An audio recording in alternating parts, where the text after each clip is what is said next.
We are here to conduct a survey specifically for law school students. Whoa. What is the most condemnable error in the eyes of God? Well, if it's a crime, I believe both are equally so, because every crime is a crime. I think there is no error that is more or less culpable in the eyes of God.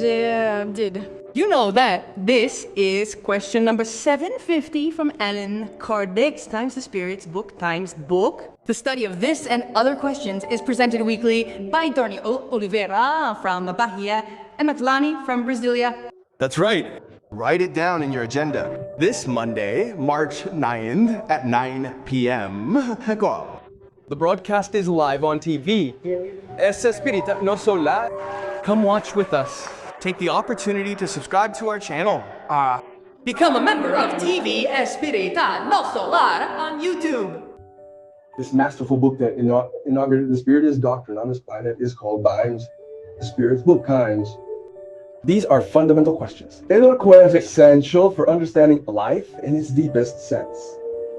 And that's why Derni and I have been here for almost 6 years, right? Heading into our 6th year in this continuous effort to examine each question slowly, carefully, without rushing to the end, because the goal is for us to delve as deeply as we can so that these questions are truly understood by us. And this book, as we know, is divided into 4 parts, right? It obviously has an introduction, a prolegomena, and then 4 parts that are the essence of the book, and then an introduction, a conclusion, and then we close the book. So Yu-Gi-Oh! We've started with the questions that will go, and then sometimes we go to the conclusion, sometimes we go to the introduction. The goal here is not to sequentially link the subjects, because that's not the goal. The goal is to understand each question. People who feel the desire to do so can follow the systematic study, and when they reach the question they want to study, it also helps in understanding them. We do it both ways. There are other studies that we do continuously and sequentially. And here we do it in a, quote, free way. I say it with quotation marks because the matters sometimes are matters that correspond to a reality we are living. Sometimes it's some inspiration from above that tells us to do this or that subject. Anyway, we have to take into account that it's important for us to study all the subjects. Grandma, are you having these nightmares again? I think I'll have to call a friend to help me solve this strange case. Cardiquinho, how good that you... I think Grandma Mabel is some kind of mischievous spirit. Juliet, we need to investigate better. We can't say everything is the fault of spirits. I understand. Let's investigate. Prepare yourself to live unforgettable moments. Sometimes she seems to be talking nonsense. The mischievous spirits try, but the mask always falls.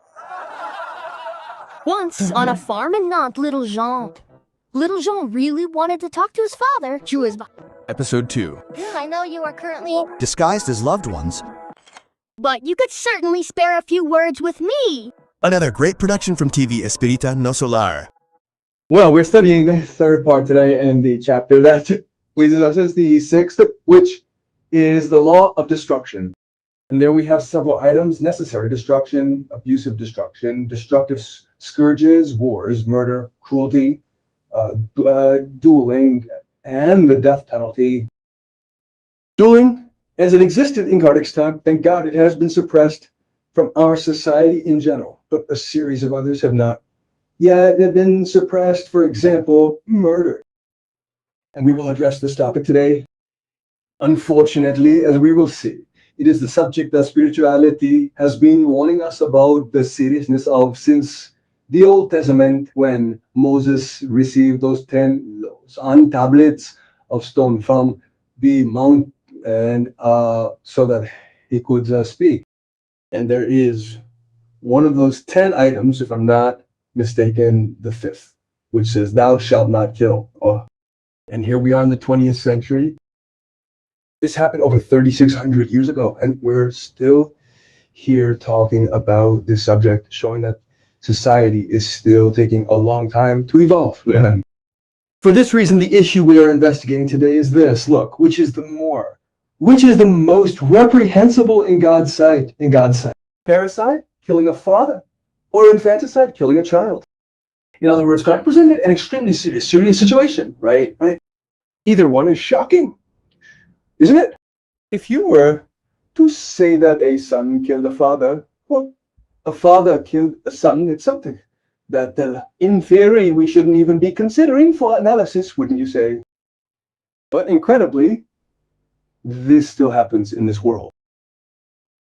This still happens in this world, what we are seeing in the question asked in 1857. And the Spirit's answer is death. Both are equally so, because every crime is a crime. Having committed a crime, we are already subject to the law of cause and effect, and there will be weeping and gnashing of teeth for the one who committed the crime. Let there be no doubt about it. No one is unscathed when they disrupt cosmic harmony. And taking a life from a body, is disrupting cosmic harmony. That is why we are going to talk today about this murderer, which is the item we are addressing here, because the answer is very simple, but the approach is not. The approach transcends much more than the concise way in which the Spirits told us that a crime is a crime. Therefore, killing a father or killing a son or killing anyone has the same before the laws of God. So we have brought here the Gospel according to Spiritism, which is exactly the book that originates from the third part of the Spirit's book. All the laws there are addressed later in 28 chapters of this book, which is a pearl that the earth received from the blessed hands of our beloved Allan Kardec. Now, in the opening chapter of this book, a chapter preceded by both an introduction and a preface, we shall see that Allan Kardec, within the confines of that first chapter, employs a well-known expression from the words of Jesus, I did not come to destroy the law. In fact, every chapter is a passage that Jesus made or said here on earth. Here, he states clearly, I didn't come to abolish the law. He'll talk about the three revelations, Moses, Christ, and Spiritism. We'll focus a little on that. He'll talk about the alliance of science and religion, which we'll leave for another time, and obviously, about the new era that is beginning on this planet. We are seeing a planetary transition, and we still have much to learn to be able to move to the other side of life. Allan Kardec then teaches us that the law, in Mosaic law, look how lucid, has two distinct parts. The law of God, promulgated on that mountain called Mount Sinai, and the civil law, or discipline law decreed by Moses, so by them, promulgated by and decreed by a man. Law promulgated by God is invariable. It's been more than 3,600 years, or close to that. There are variations in how this time is counted.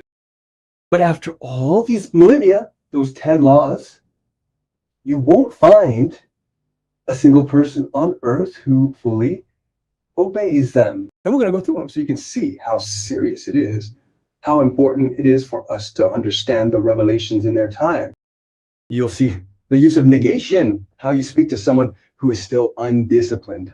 Don't do that.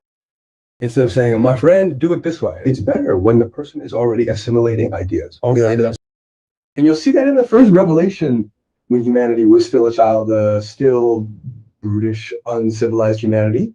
From a spiritual point of view, it was necessary to use no. But even that humanity of 3,600 years ago, even today, many inhabitants of this planet, I mean countless, still need to hear no peremptorily. Now the other one, decreed by Moses, is attached to the customs and character of the people. And it will change over time, as it has been changing. And here lies the wisdom of interpreting the gospel, of interpreting the Old and New Testaments. Why? Because when you look at that testament brought forth the first time, especially by Moses, you will see that there are many human things inserted there along with spiritual things. Discerning, knowing how to separate one from the other, is what makes the spiritual understanding of life healthy. If you don't discern, you will take human things from that time that are inappropriate for today, as if they were spiritual truths. As spiritual truths, and with all due respect, there are many religious schools that act like that. So Moses and the Ten Commandments, because he was the receiver of these messages, he was the medium through whom the origins of the spiritual world were brought to earth. We will not obviously dwell on all of them here, but just to remind you, because few of us are able to do this, and we will arrive at the one we want. I am the Lord our God who brought you out of Egypt, out of the house of bondage. And then it continues, you shall have no other gods before me. And it continues, folks. We won't go into detail here, but remember, it's the first sentence, the first sentence. I am the Lord your God who brought you out of Egypt, out of the land of slavery. So, having no other gods is the first rule of monotheism, which our Jewish brothers did wonderfully well in planting monotheism at a time when polytheism, at a time when polytheism was the most natural thing. So we must praise them for being faithful to this commandment of maintaining devotion to only one God. You shall not misuse the name of the Lord your God. That is, you cannot bring what is sanctified, what is elevated, into conventional human practice. So you must treat it with the respect it deserves. That's what our Moses allowed us when he brought these tablets. Remember to keep the Sabbath day holy. Not just the Saturday. No, of course. The idea of setting aside a portion of your time, perhaps each week or even each day, for spiritual reflection and practices. This allows you to internalize these things, fostering a deep connection with your higher self. In other words, it's a time to elevate your spirituality to a higher level. So it's not necessarily the word Saturday. It's a moment in your life that can necessarily be on Saturday. It can be on Sunday. We've become accustomed to considering these days as the days when people go to their religious schools, but not only that. The important thing is to have your inner Sabbath active. Every so often, you and I, we all have to stop to find release from the torment of life, which is sometimes caught up in the needs of this earth, chasing the needs we are obliged to satisfy. There's no other way to go. And remember that deep down we are spirits, and we need to communicate with the highest. Honor your father and your mother, so that you may live long in the land the Lord your God is giving you. People, we just talked about parricide. So how do you honor a father? By doing that. So we are not only failing to address this here, sometimes even murdering the one who gave us physical life. An absurdity that is inconceivable, as I said at the beginning, but which is still real in our lives. More than that, it's not about killing, which is something far beyond that. It's about treating them as they treated us when we were little children, with all the love, all the affection, all the care they need when they reach the age of 100,000. And here comes the point that touches us, which is exactly item 5. Kill not, or depending on the translation, you shall not kill. Allan Kardec put here the translation of Sassy, who was the French translator. Thou shalt not kill. So we take here, relatively speaking, the word. It is one word, preceded by a negative. And now, attaché. Thou shalt not kill. Today, in Spiritism, we say it in a different way, right? We have to live life. It's not don't kill, it's live life. Because we already understand that killing is something that should have been a thing of the past, but making life full is what we should be seeking now. We'll come back to this later. Do not commit adultery. Adultery not only in the sense of marital relations, adultery with holy things, violating the law, fulfilling, disobeying the greater commandments that we know about love. All of that is adultery in the law. Do not steal. How many crimes still persist in our country, even at the bottom of the AA? Hey, How many movements are being made at this moment to seek out those brothers who are foolish enough to think that by taking what doesn't belong to them or finding fulfillment in the pain of others, they will be better than that, not knowing that they are creating for themselves deep pains that they will have to bear later. Do not bear false witness against your neighbor. Well, this happens so often. The slander, the defamatory comments, the attempts to tarnish people's image. How costly this is for those who act this way and they don't realize the law of cause and effect, because if they did, they wouldn't do what they do. Do not covet your neighbor's wife. How many desires, not only for the wife or husband of your neighbor, but for the interests of others, that intimate covetousness sometimes instills in a person, understanding that we all need to achieve our situations in harmony with cosmic consciousness. And to conclude, they said, through Moses, do not covet your neighbor's house. And obviously using the language of that time, neither his servant, nor his maidservant, nor his ox, nor his donkey, nor anything that belongs to him. You would read it today in today's language, the car, the house, the cell phone. In short, they did it. The benefactors who brought these 10 commandments through Moses obviously wanted to make it clear that you shouldn't take what doesn't belong to you, because you will have it in due time through your own need for experience. Thus, everyone in Kardec will conduct an examination of these 10 commandments, something seldom seen throughout the history of examining these 10 commandments.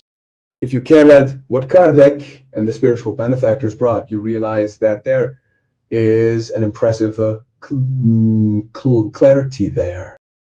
Look at what he begins by saying in item 2. This law is for all times and all countries, and therefore has a divine character. Come on here. I ask, is there a single person on earth who has truly fulfilled the 10 commandments? No. Hasn't you ever, for a single moment, spoken ill of someone else? Hasn't someone who seems serious today ever coveted their neighbor's wife or another's husband? Folks, let's think about it. There are many possibilities here for us to realize how far we still have to go to understand that fulfilling the 10 commandments, which we will see later and which will be synthesized into one by Jesus, is already a task that requires a great spiritual effort. All the other laws that Moses decreed were necessary to contain the fear of naturally turbulent and undisciplined people in whom he had to combat ingrained abuses and prejudices acquired during the slavery of Egypt. It's as if you had to discipline a people who are lost in that slavery, where the disciplinary movements, spiritual movements, were in some way for 300 or almost 400 years that they were enslaved. So these are cultures passed down from father to son. And Moses needed to discipline them so that they would conform to the model that the Jewish imposed on them. And obviously this was a tremendous amount of work, and Moses had to be firm. He had to say certain things that still bother people today who cannot understand this, such as prohibiting spiritual communications. Not serious spiritual communications, but spiritual communications that sought to understand material things. Remember, spirits will be provoked and will generally enter into a relationship. And what kind of spirit are you entering into a relationship with? Those being sought at that time were spirits that cared for earthly things and not spiritual things. And that's what Moses advocated. For example, it's one of the laws that Moses is now presented as if that were the reason, because there shouldn't be mediumship when you don't understand anything, when you don't understand the logic of Moses' need at that time, which Jesus later revealed. Other prophets revealed this. So this is very clear throughout our Old Testament. Kardec says that the Mosaic laws themselves had an essentially transitory character. They change with time, but God's laws remained. Remember that the title of this chapter of the Gospel is, I did not come to destroy the law, Who said that? Christ. Look what our dear Allan Kardec said Jesus did not come to destroy the law, that is, the law of God. God's law came to fulfill it. That is, to develop it, to make it understood, to give it its true meaning, and to adapt it to the level of advancement of humankind. In other words, it's easy to understand this when you compare it to a child in preschool and a child in first grade. Let's say first grade. Let's take fifth grade, which used to be called fifth grade. I don't know what it's called now, but it's fifth grade, it doesn't matter. What matters is that it's a little further ahead. Now, the material initially presented to you as a child through playful and symbolic means with a limited understanding due to your age will be revisited. This time you'll be presented in a manner that enables more comprehensive and nuanced reasoning about the subject matter. That's exactly what Jesus did. He came to develop what Moses, with the Ten Commandments, rightly brought from the highest place. Let's remember that behind the Ten Commandments was Jesus himself, because Jesus was already conducting this work in the time of Moses from the spiritual realm. Let's have no doubt about that, because the spirits have already told us this, especially in the marvelous work of Umberto de Campos. How many laws of Moses, those that he decreed, he, Jesus, on the contrary, profoundly modified both in substance and in form?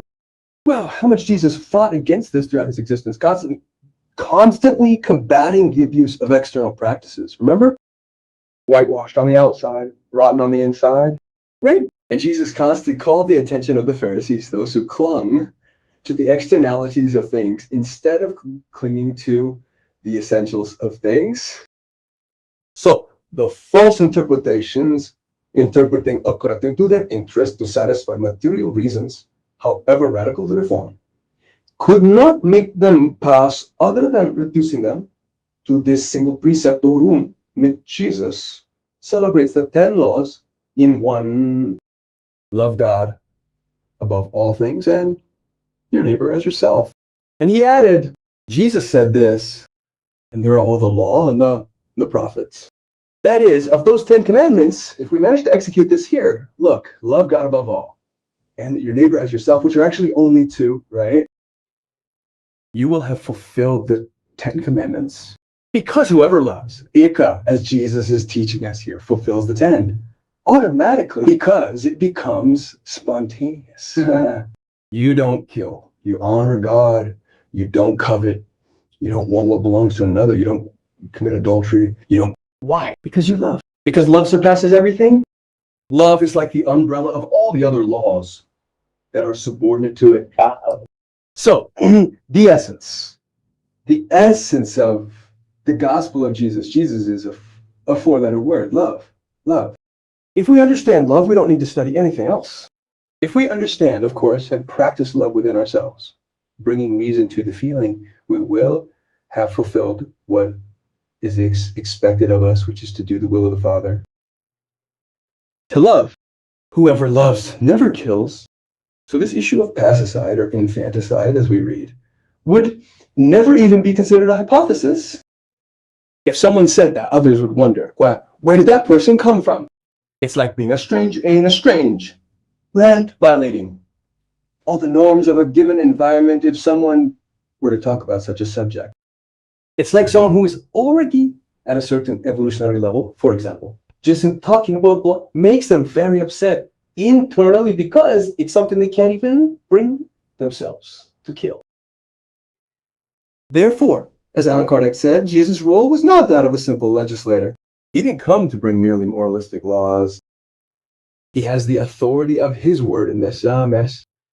He has exclusivity, authority, because Jesus didn't pick up anything he taught here on earth.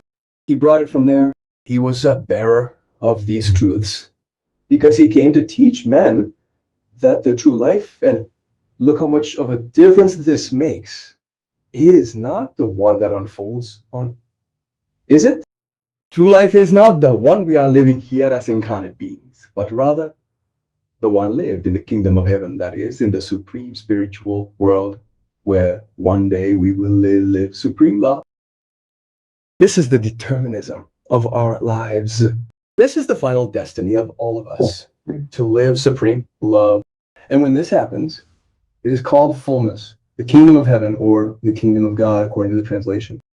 So according to the apostles, sometimes Matthew preferred the kingdom of heaven, sometimes Luke says kingdom of God, but it is important to realize that it is the same thing to symbolize this fullness of the soul. There's complete interaction between the Father and the Son, between the creature and the Creator, one being the other. That is, the Son represents the Father where he goes. Jesus also came to teach them, that is, the people, the way that leads to this kingdom. That is why he said, I am the way, the truth, and the life. The means by which they reconcile themselves with God, because we stray from God at many times. And by sensing these means in the course of events through intuition, this premonition comes largely from intuition of things yet to come for the fulfillment of human destinies, the purpose of life. However, Jesus didn't say everything, because he could, limiting himself to many points. On these particular points, he sowed seeds, germs, a sowing that wasn't yet ready to sprout of truths that, according to his own declaration, could not yet be understood. Hence, introducing them to that situation in an explicit manner would create much more confusion than it would assist people achieve. It's like having that preschool group we talked about earlier and bringing to them topics that are covered in the second year of high school.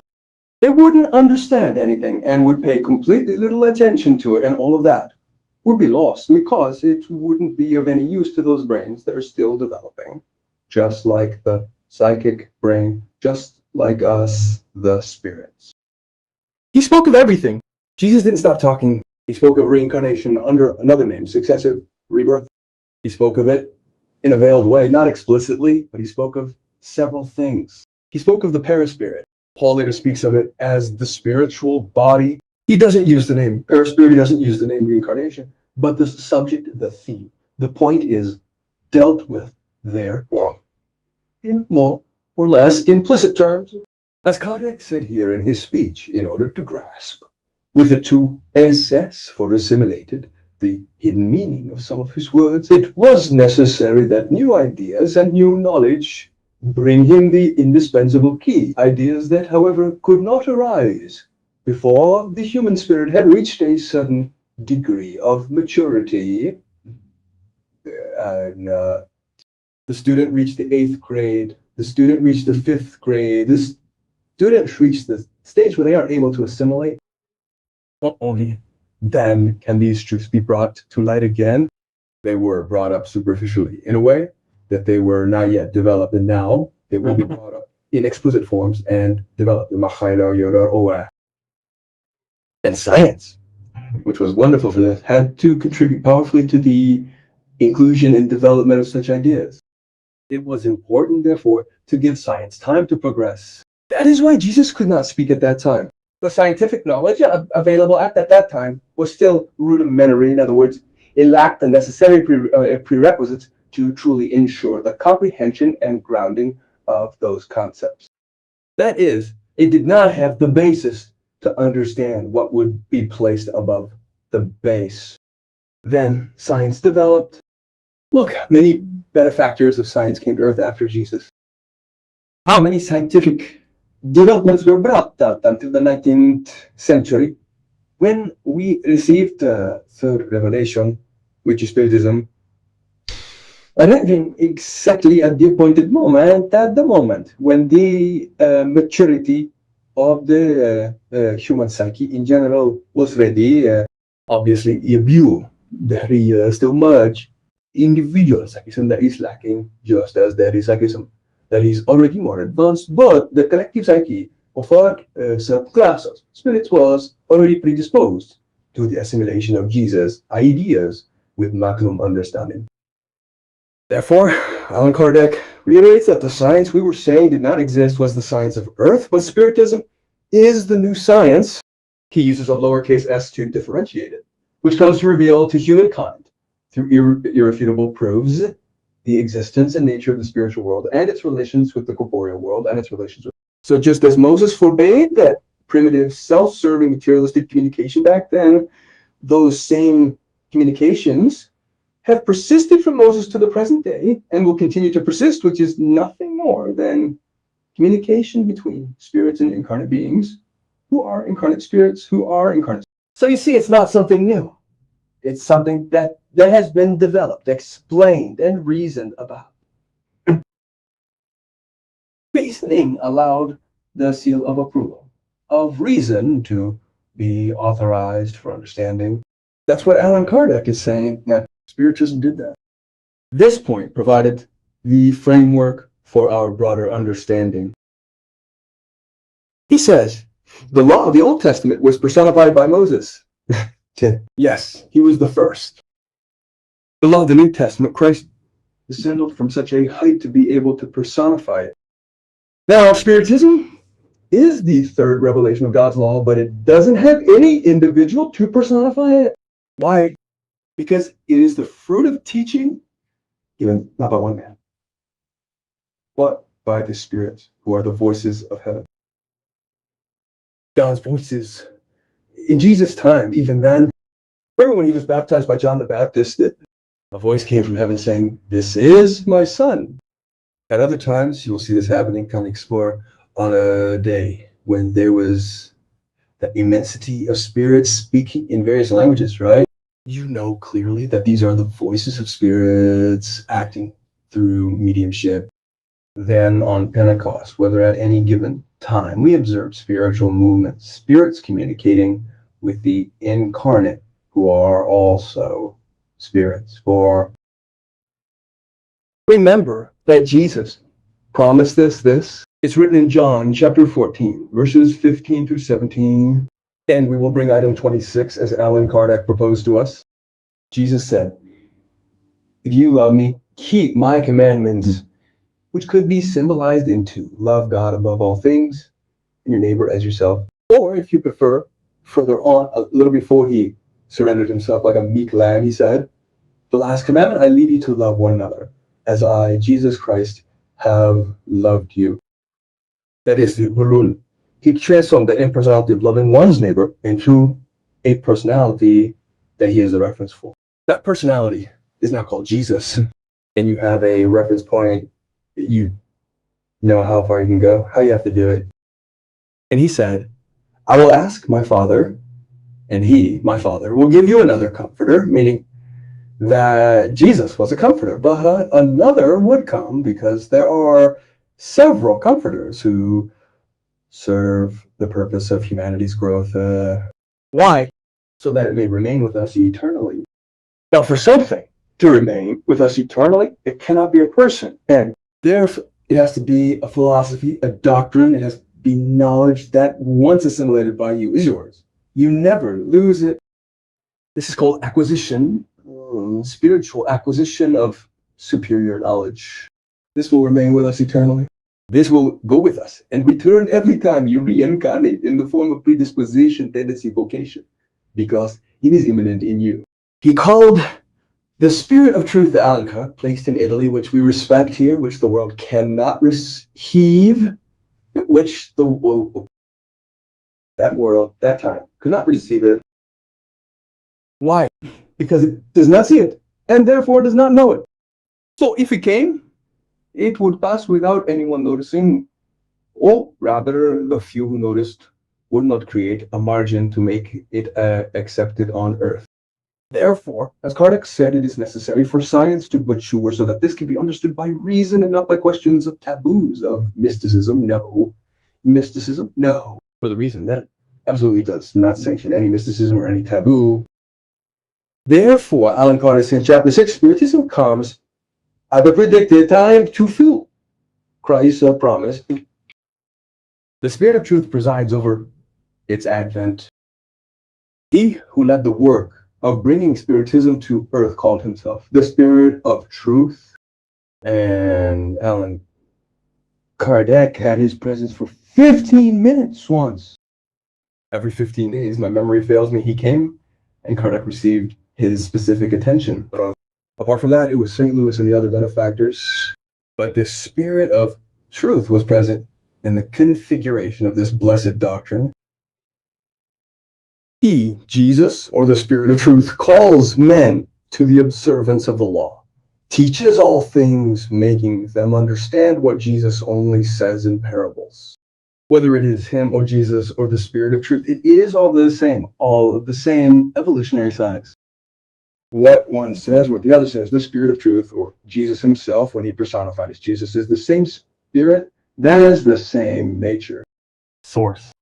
And so everything works together to help us understand what we didn't understand 2,000 years ago.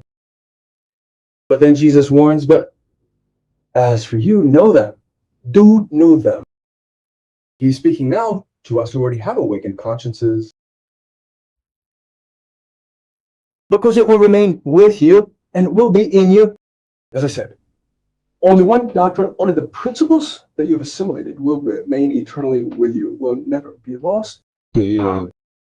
However, the Comforter, who is the Spirit that my Father, the Holy One, even managed to put the word holy here, the Holy Spirit, whom my Father will send in my name, will teach you all things and will remind you of everything I have told you, because we would forget. Jesus even said that the charity of many would grow cold, but those who persevere to the end would be saved. So many of us who already knew the gospel, the Old Testament, before knowing the Spirit's doctrine, before this incarnation, many of us forgot. And what did the Spirit of Truth come to do? To remind and develop that which Jesus couldn't develop at that time, which we didn't have a basis for.